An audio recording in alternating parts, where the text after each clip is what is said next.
Two teams who've gotten off to disappointing starts to the season will meet this Sunday in New Orleans when the Kansas City Chiefs come to town to play the New Orleans Saints. Now, the Saints, of course, have been one of the best teams in the league for the last couple of years. However, this offseason with the whole bounty scandal, to say it was a tumultuous offseason would be a tremendous understatement. Their head coach, Sean Payton, suspended for the entire year. Interim coach Joe Vitt suspended for the first 6 games of the season. Some of their players, including defensive captain Jonathan Vilma, suspended. Vilma was suspended for the whole year. Now, those player suspensions have since been rescinded. Situation still hasn't sorted itself out. Vilma was just up in New York meeting with Roger Goodell a couple of days ago, so we'll see what's going to come of that. No doubt it's been a tremendous distraction for this New Orleans Saints team. But, to be honest with you, I really thought the Saints were going to rise above and overcome this distraction and still be one of the best teams in the league this year. Now, my faith in them was mainly because of Drew Brees, a guy who's established himself as, if not the best quarterback in the league, clearly one of the 2 or 3 best quarterbacks in the league.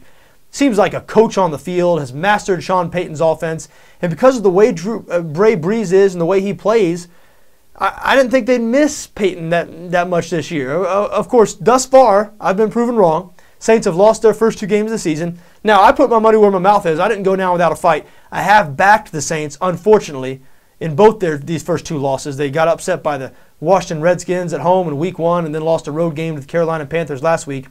The offense has still looked good, even though they've been a little mistake-prone and they haven't been great in the red zone, but still, they're still one of the better offenses in the league. This Saints defense, though, what has happened? I'll tell you what, with this bounty scandal, Greg Williams, the Saints defensive coordinator last year, he has come out of this looking really bad. You know, he's suspended indefinitely from the NFL, and, you know, there's a feeling around the NFL, apparently, players feel that he snitched on the players. You know, the NFL has a sworn affidavit from Williams saying that he saw Jonathan Vilma, you know, offer players $10,000 to take out Brett Favre in a playoff game. So Williams is viewed as a rat, a guy who can't be trusted, and because of that, a lot of people think he'll never coach in the league again because players won't want to play for him. Well, that might be true. He might have destroyed his character. But I'll tell you one thing, the first 2 games this season is making Greg Williams look like a heck of a defensive football coach, because this is mostly the same personnel that he's had for the last couple of years in New Orleans, and this defense has taken a drastic step back.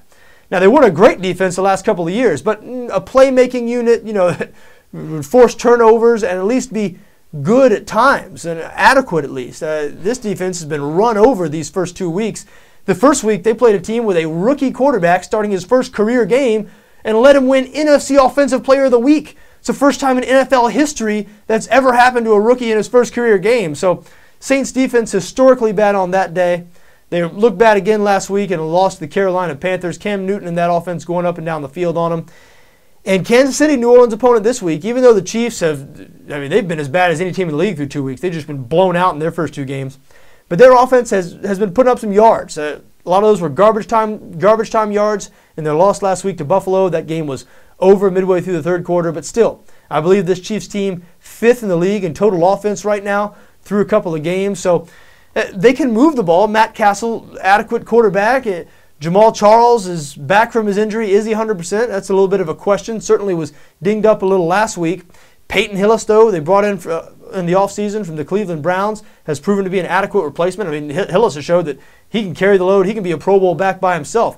Excellent wide receiver out there in Dwayne Bowe. Dexter McCluster's really emerged as a nice slot option. So Chiefs have some pieces on offense, but what has happened to that Kansas City defense? I mean, when you look at this Chiefs team last year, okay, they were 7-9. They finished a game out of first in the AFC West. They won the AFC West in 2010, and last year they dealt with a lot of injuries. Matt Castle, starting quarterback, was lost. Their best offensive player at the time, Jamal Charles, injured, missed most of the season.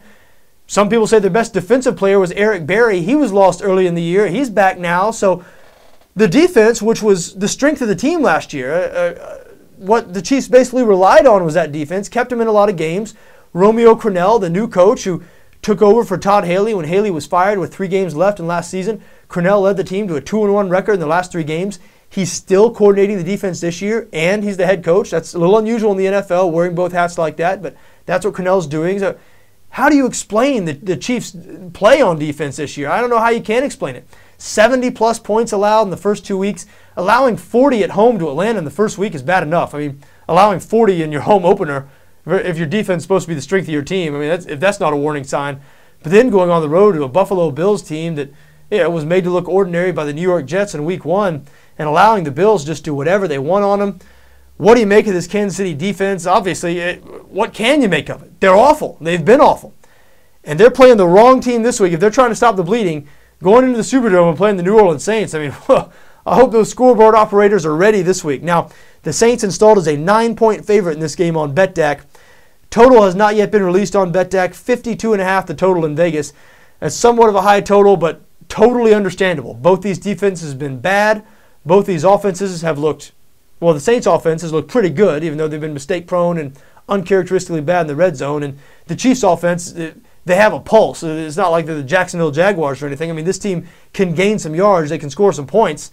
Just haven't been able to stop anybody. So expect a high-scoring game. I want to say expect a exciting high-scoring game, but I'm not sure it's going to be that exciting. I do lean towards the Saints here. I expect a big Saints win, but I expected Saints wins last week and the week before. So, hey, I'm not dumb enough to back the same team 3 weeks in a row. Not quite that hard-headed, not quite that hard up for one team. We don't have quite that much belief in one team. So sit back and watch how the Saints do this week as 9-point home favorites against what has been a terrible, terrible Kansas City Chiefs team.